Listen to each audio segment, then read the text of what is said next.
Hi, everyone. It's Friday. We made it to Friday, another week. It is December 11th, and I've got our final read aloud for the week. We've been working on making connections. This is the second week we've been working on that. So hopefully you've been able to make some connections as you've listened to these stories and maybe even read your own stories. Today I have a book that you may have heard of before. It's called Alexander, Who's Not, do you hear me? I mean it, going to move. So you probably have heard of the book Alexander Who Used to Be Rich Last Sunday and Alexander in the Terrible, Horrible, No Good, Very Bad Day. And this is by Judith Viors, same author. So we can make those text to text connections already because it's kind of in the same character, same family in the series. So I'm going to read it and then we'll talk about a couple of other connections we can possibly make.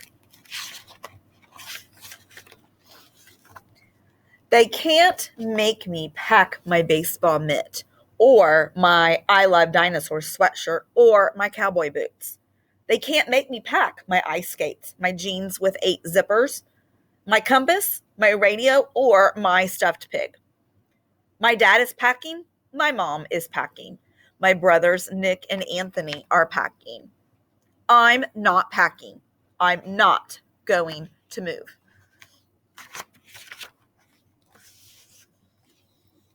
My dad says, this way. My dad says we have to move to where his new job is. That job is 1,000 miles away.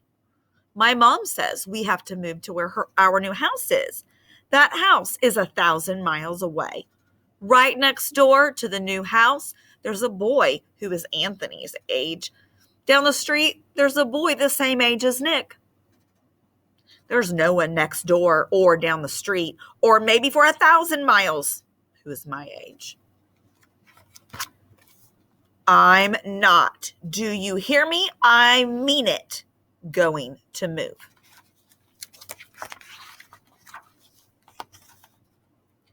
I'll never have a best friend like Paul again. I'll never have a great sitter like Rachel again. I'll never have my soccer team or my carpool again.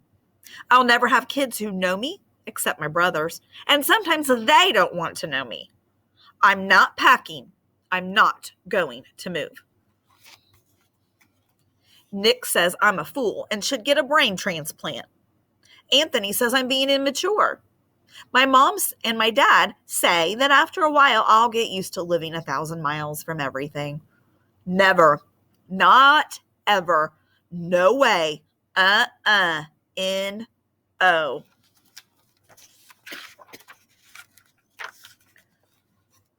I maybe could stay here and live with the Baldwins. They've got a dog. I've always wanted a dog. I maybe could stay here and live with the Rooneys. They've got 6 girls. They always wanted one boy.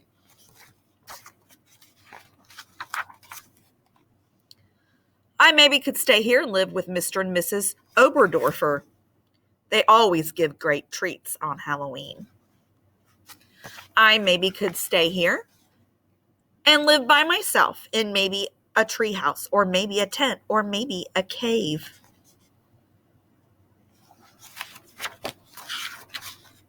Nick says I could live in the zoo with all the other animals. Anthony says I'm being immature. My dad says I should take a last look at all my special places. I'm taking a look, but it won't be my last. I looked at the Rooney's roof, which I once climbed out on, but then I couldn't climb back in until the fire department came and helped me. I looked at Pearson's drugstore, where they once said my mom had to pay them $80 when I threw a ball in the air that I almost caught. I looked at the lot next to Albert's house, where I once and for all learned to tell which was poison ivy.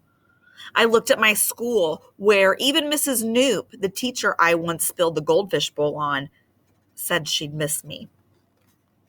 I looked at my special places, where a lot of different things happened, not just different bad, but different good, like winning that sack race, like finding that flashlight, like spitting farther than Jack 3 times in a row, like selling so much lemonade that my dad said I would probably have to pay taxes. My dad was just making jokes about paying taxes. I wish he was making jokes about having to move. I'm not. Do you hear me? I mean it. Going to move. Nick says, I'm acting like a puke face. Anthony says I'm being immature. My mom says to say a last goodbye to all my special people. I'm saying goodbye, but it won't be my last. I said goodbye to my friends, especially Paul, who is almost like having another brother, except he doesn't say puke face or immature. I said goodbye to all my neighbors, especially Swoozie, who is almost like having a dog, except she's the Baldwin's dog instead of mine.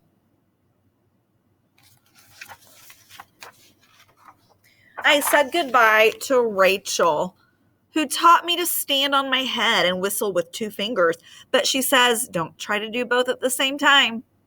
I said goodbye to Seymour the cleaners, who, even if it's gum wrappers or an old tooth, always saves me the stuff I leave in my pockets. I said a lot of goodbyes to a lot of people and got a lot of hugs and kisses. Enough hugs and kisses to last for a person's whole life. I said a lot of goodbyes, except I'm staying right here. I'm not going to move. When the movers come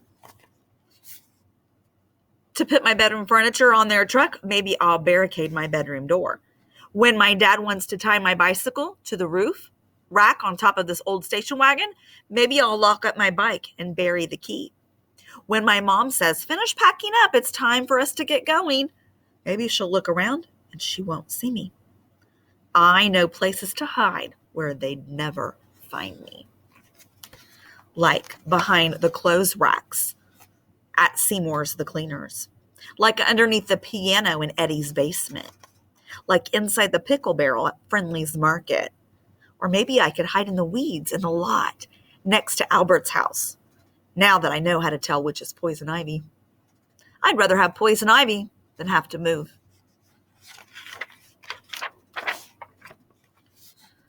My dad says it might take a while, but I'll find a new soccer team. He says it might take a while, that I'll find boys my age. He also says that sometimes when a person moves away, his father might need to let him get a dog to be his friend till he makes some people friends. I think that Swoozie, too, would be a good name.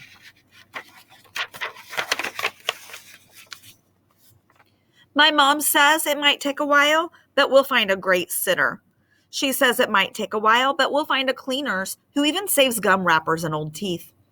She also says that sometimes when a person moves away, his mother might let him call his best friend long distance. I already know the telephone number by heart. Paul gave me his baseball cap. Rachel gave me a backpack that glows in the dark. Mr. and Mrs. Oberdorfer gave us treats to eat for 1,000 miles. Nick says if I'm lonesome in my new room all by myself, he might let me sleep with him for a little while. Anthony says that Nick is being mature. My dad is packing. My mom is packing. My brothers, Nick and Anthony, are packing. I don't like it, but I'm packing too. They better not try to move anywhere when we get where we're going to. Let's see, there they are, all packing their boxes. Because this is the last time I'll do it. The next time they won't make me do it. Never, not ever. No way, N-O. I'm not. Do you hear me? I mean it. Going to move. And you can see the box he packed. It says Alexander's new room. And that's the end of our story about Alexander, who was not going to move. And I bet some of you can make a definite text to self-connection. If you've ever moved and maybe didn't want to move, maybe you moved far away, or maybe even you just moved, a 5 or 10 minutes away, it still can be difficult to move, especially if you had to change schools and get new, have new friends and just have a different environment. So it's not fun. It can be hard. It can be scary. So I bet many of you can make that text to self connection. I can make a text to text connection because this book just reminds me of the other Alexander books in that series, with Anthony and Nick and Alexander and all of their conversations and getting along and not getting along. So those are the connections I made with this story. That's the end of our Making Connections book series, and I hope you have a wonderful Friday.